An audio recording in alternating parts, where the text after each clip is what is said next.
Assalamu alaikum and I welcome you all to this interesting lesson where we are going to discuss the special use of can be. Yes dear learners, ইতিমধ্যে দেখতে পাচ্ছেন যে can be এর বিশেষ ব্যবহারের মাধ্যমে আমরা আজকে ইংরেজি শিখব। অর্থাৎ যারা ইংরেজি শুরু থেকে শিখতে চাচ্ছেন অথবা আপনি ইংরেজি শেখার যে ভিত্তিটা অথবা ফাউন্ডেশনটা আপনি গড়তে চাচ্ছেন তাদের জন্য এই লেসনটি। So without further I can do, let's get started our today's lesson.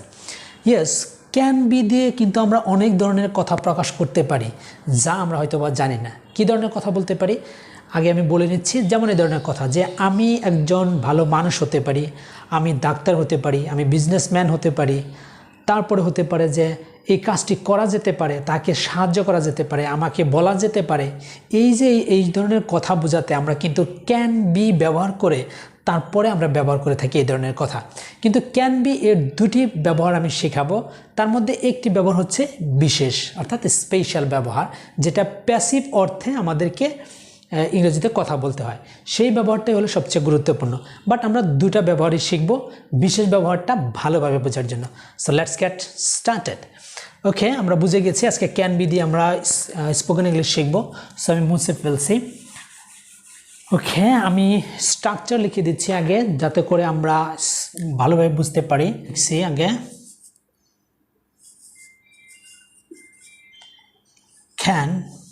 Can be, ঠিক আছে।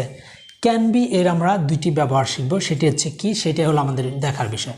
সো প্রথমে আমরা ক্যান বি শিখব হলো একটি প্রথম যে ব্যবহার সেটি হচ্ছে আমরা প্রথমে সাবজেক্ট ইউজ করব, তারপর আমরা ক্যান বি ব্যবহার করব, তারপরে আমাদের আদার ওয়ার্ড, ঠিক আছে।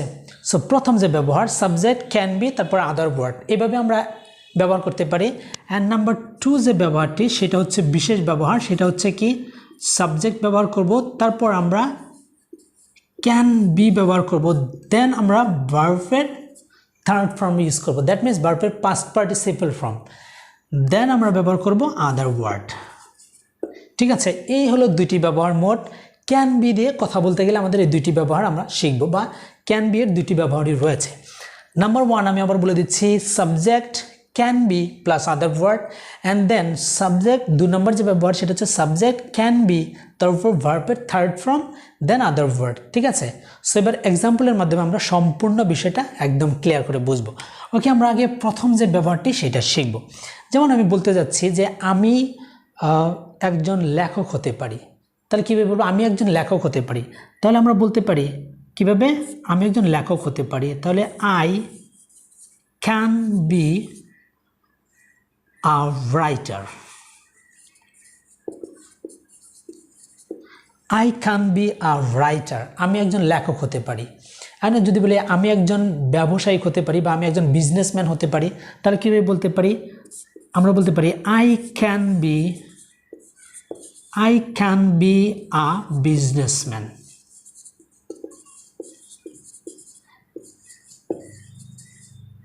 I can be a businessman. এখন যদি বলি যে আমি একজন গায়ক হতে পারি, তাহলে আমরা কীভাবে বলতে পারি? তাহলে আমরা এইভাবে বলতে পারি I can be a singer. I can be a singer, আমি একজন গায়ক হতে পারি। সো আমি একজন ভালো মানুষ হতে পারি, তাহলে আমরা এটা কীভাবে বলতে পারি? So I can be a, কী লিখবো? Polite man, I can be a good man. হ্যাঁ, I can be a good man, আমি একজন ভালো মানুষ হতে পারি, ঠিক আছে। I can be a good man, আমি একজন ভালো মানুষ হতে পারি। সো এই যে হতে পারি কোনো কিছু বোঝাতে আমরা কিন্তু ক্যান বি এরপরে আদার ওয়ার্ড আমরা ব্যবহার করব। এখানে আমরা সাবজেক্ট ব্যবহার করেছি, তারপর ক্যান বি আমরা নিয়েছি, তারপর আদার ওয়ার্ড, এটা হলো আদার ওয়ার্ড। আমরা এই 1 নম্বর ব্যবহারটা শিখলাম। এখন যদি এটা বলতে চাই যে সে একজন লেখক হতে চায়, তাহলে আমরা এখানে জাস্ট সাবজেক্টের ওখানে সে, ইংরেজি কি হি অর শি, জাস্ট মেয়ে এবং ছেলের পার্থক্য, তাহলে he or she can be a, কী দিব, একটা কিছু দিয়ে দেই, ক্যান বি আ সিঙ্গার, ঠিক আছে। He or she can be a singer, সে বা তিনি একজন গায়ক হতে চায়, তারা একজন গায়ক হতে চায়, তারা একজন, তারা না, তারা গায়ক হতে চায়। তাহলে আমরা কীভাবে বলবো? তারা গায়ক হতে চায়। তাহলে আমরা কীভাবে বলতে পারি? সো আমরা এগুলো মুছে ফেলি। তারা গায়ক হতে চায়, তাহলে আমরা এটা কীভাবে বলতে পারি? তারা গায়ক হতে চায়, তাহলে they can be singer, they can be singer. তাহলে আমি এখানে এ ব্যবহার করলাম না, কারণ তারা এক একজনে তো আমরা বলতে পারি না তারা একজন, তারা গায়ক হতে পারে। এটা দে ক্যান বি সিঙ্গার, তারা গায়ক হতে পারে। সো এখানে শুধু সাবজেক্ট চেঞ্জ করে দিলেই হবে, ঠিক আছে? এখানে যদি একজন ব্যক্তির নাম দেই তাও কিন্তু হবে। যেমন আমি বলতে পারি যে লুচি একজন লেখিকা হতে চায়, লুচি একজন লেখিকা হতে চায়। তাহলে আমরা কীভাবে বলতে পারি? লুচি একজন লেখিকা হতে চায়, তাহলে আমরা কীভাবে বলতে পারি? তাহলে লুচি ক্যান বি আ রাইটার, লুচি একজন লেখিকা হতে চায়, লুচি ক্যান বি আ রাইটার, ঠিক আছে? সো এখানে আমরা শিখলাম ব্যক্তি বা সাবজেক্ট চেঞ্জ করে শুধুমাত্র এই কথা বোঝাতে যে আমি এটা হতে পারি, সে এটা হতে পারে, তারা এই কাজটি করতে পারে। তাহলে তারা এই কাজটি করতে পারে, এভাবে কিন্তু আমরা বোঝাতে আমরা কিন্তু এই সাবজেক্ট ক্যান বি পরে আদার ওয়ার্ড ব্যবহার করে আমরা করতে পারি। সো আমরা এই 1 নম্বর ব্যবহারটি বুঝে গেলাম। আমাদের মেন বিষয় হচ্ছে এই 2 নম্বর ব্যবহারটি, ঠিক আছে? সো 2 নম্বর ব্যবহারটি আমরা এখন শিখে নিব যে 2 নম্বর কোন সিচুয়েশনে আমরা ব্যবহার করব। অর্থাৎ আমরা ব্যবহার করে থাকি 2 নম্বর ব্যবহারটি, সেটা হচ্ছে যে কাজটি করা যেতে পারে, তাকে বলা যেতে পারে, তাকে সাহায্য করা যেতে পারে। এই যে এই ধরনের কথা বোঝাতে কিন্তু আমরা এই 2 নম্বর ব্যবহারটি করে থাকব বা করতে হবে।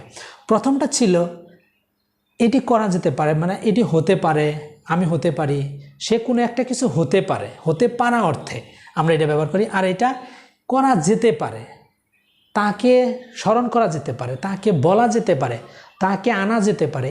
এই যে এরকম প্যাসিভ মুড অর্থে সাবজেক্ট নিজে কোনো কাজ করবে না, অন্যেরা কোনো কাজ করে দিবে, অন্যের দ্বারা কোনো কাজ সম্পূর্ণ করে নেবে, সেই পরিস্থিতিতে আমরা এই 2 নম্বর ব্যবহারটি করে থাকি।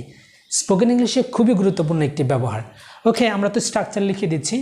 এখন ধরুন আমি এই কথা বলতে চাচ্ছি যে আমাকে বলা যেতে পারে, আমাকে বলা যেতে পারে। তাহলে আমরা কীভাবে বলবো? আমাকে বলা যেতে পারে। তাহলে I can be told, I can be told, subject can be, তারপর ভার্বের third form, then other word যদি আমাদের লাগে। তাহলে আই ক্যান বি টোল্ড, আমাকে বলা যেতে পারে। এখন আমাকে বলা যেতে পারে, কি বলা যেতে পারে? একটা কথা, কোনো নিউজ। যদি আমি অতিরিক্ত কথা দেই তাহলে দিব যদি আসে, ঠিক আছে? সো আমরা ভালোভাবে বোঝার জন্য এতটুকু লিখছি শর্ট করে। সো তাহলে আমাকে বলা যেতে পারে, আই ক্যান বি টোল্ড, আমাকে বলা যেতে পারে। আমাকে সাহায্য করা যেতে পারে, কীভাবে বলবো? তাহলে আমরা আই ক্যান বি হেল্পড, সবসময় B3 দিব। আই ক্যান বি হেল্পড, আমাকে সাহায্য করা যেতে পারে। তাকে সাহায্য করা যেতে পারে, তাহলে আমরা কীভাবে বলবো? তাকে সাহায্য করা যেতে পারে। তাহলে দে ক্যান বি হেল্পড, তাকে সাহায্য করা যেতে পারে, ঠিক আছে? সো আমরা একটা বিষয় বুঝে গেলাম যে করা যেতে পারে প্যাসিভ অর্থে, সেই পরিস্থিতিতে, সেই সিচুয়েশনে আমরা কিন্তু এই ক্যান বি দিয়ে পরে ভার্বের থার্ড ফর্ম ইউজ করব, ঠিক আছে? যদি আমি বলি যে রহিমকে সাহায্য করা যেতে পারে, বা রহিমকে বলা যেতে পারে, বা কাজটি করা যেতে পারে, তাহলে আমরা কীভাবে বলবো? তাহলে কাজটি করা যেতে পারে আমি লিখবো, তাহলে কাজটি করা যেতে পারে। তাহলে দ্য ওয়ার্ক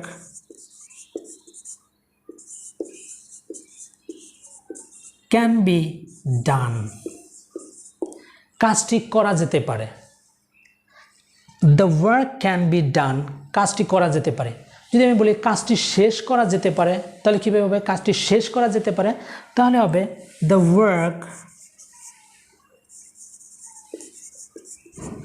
ওয়ার্ক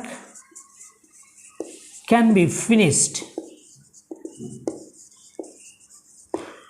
ফিনিশ এর V3 হবে ফিনিশড, তাহলে কাজটি শেষ করা যেতে পারে। The work can be finished, কাজটি শেষ করা যেতে পারে। ঠিক আছে। সো যদি বলি এটিকে আনা যেতে পারে, এটিকে আনা যেতে পারে, বা মোবাইলটিকে আনা যেতে পারে, অথবা কোনো একটা জিনিসকে আনা যেতে পারে, সেক্ষেত্রে আমরা কীভাবে ব্যবহার করব? সো সেক্ষেত্রে আমরা ব্যবহার করতে পারি ইট ক্যান বি ব্রট। ঠিক আছে, ইট ক্যান বি ব্রট, তাহলে আমরা কীভাবে বলতে পারি? So it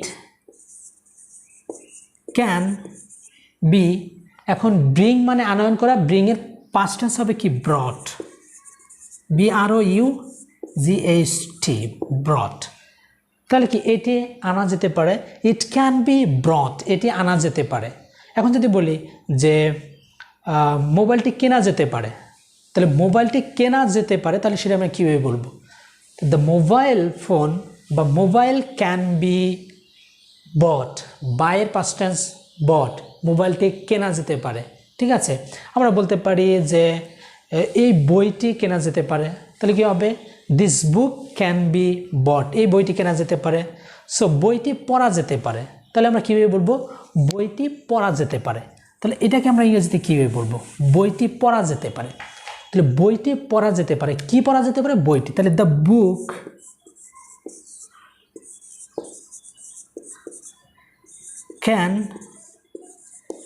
can be read, মূলত হয় রেড। হ্যাঁ, the book can be red. ঠিক আছে, রিড মানে প্রেজেন্ট টেন্সও রিড, পাস্ট টেন্সও রিড এবং পাস্ট পার্টিসিপল ফর্মও রিড। বাট আমরা যদি পাস্ট টেন্স বলি তখন রিড। হ্যাঁ, ওকে। বাট আমরা শেখার সময় রিডই বলবো, past tense. Okay, the book can be read, বইটি পড়া যেতে পারে।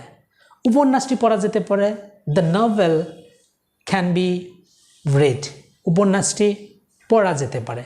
সো এই যে পড়া যেতে পারে, খাওয়া যেতে পারে, যাওয়া যেতে পারে, এই ধরনের পরিস্থিতিতে আমরা ব্যবহার করে থাকি ক্যান বি প্লাস ভার্বের থার্ড ফর্ম।